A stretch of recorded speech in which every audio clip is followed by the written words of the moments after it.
Alright folks, we're going to be talking about the SOG Voodoo Hawk today. SOG Voodoo Hawk's probably the latest. I don't think they've brought out any new tactical tomahawks or anything in their line, but this is a SOG Voodoo Hawk. Came out in 2012. Pre-ordered it. Pretty happy with it. I've used it to cut brush. As you can see, it's not something that's been babied or, just sitting around. Use that to break, blocks of ice up. Use it to help butcher deer. I'm to actually cut a, wild hog's jaw off to do a jaw mount. This is not some cheapo toy like people thought it was when it first came out. It's got a much broader cutting head than the Fast Hawk or the other SOG lineups. This is a pretty intense tool. Overall, the grip and everything is just like the other ones. Got this good head on it. Keeps it balanced. It's not overall very long. I think it's just over a foot long in terms of the shaft and everything. It's got this band over here, help secure it. It's a pretty sturdy tool. I like it much better than the other ones just because it has this, real broad cutting head. This spike back here. And the way the Voodoo Hawk came about is actually just based off a video game. The original, not the original Medal of Honor, but the Medal of Honor that came out in 2010 is how it kind of came out to be. In the game, you switch off between SEALs, Rangers, and Delta guys.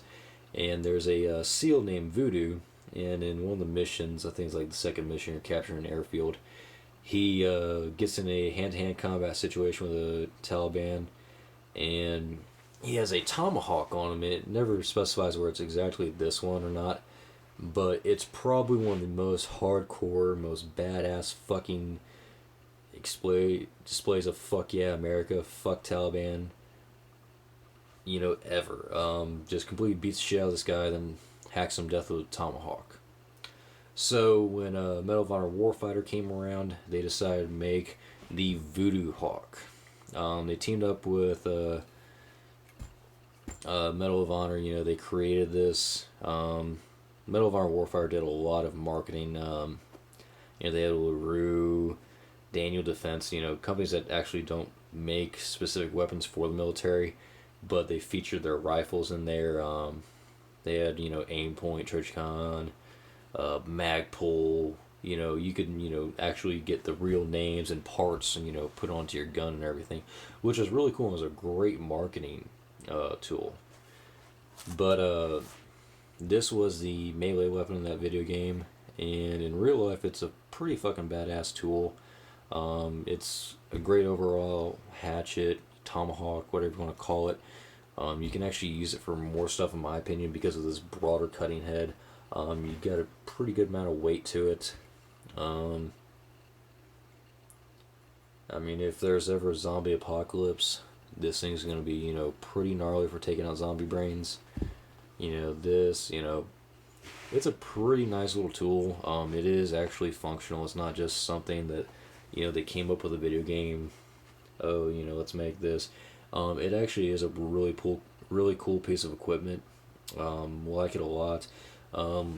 If I could make any changes to it, I'll put like a lanyard loop on it. So overall, I'm giving this a 9.5 out of 10. Just because of that lanyard loop, and overall, actually, I'll stick with 9.5 out of 10. Osate steel. It could have been, maybe with a little bit higher quality steel, but overall, it's a really fucking badass tool. You can pick these up at Academy for like $50, or I guess Bass Pro has them. Overall, if you're gonna spend $50 on some stupid gadget thing, you're better off spending the $50 on something that's actually worthwhile and a real piece of equipment. This is a handy dandy tool, a must have if you're gonna go out hunting, hiking, whatever. Definitely pick up a SOG Voodoo Hawk.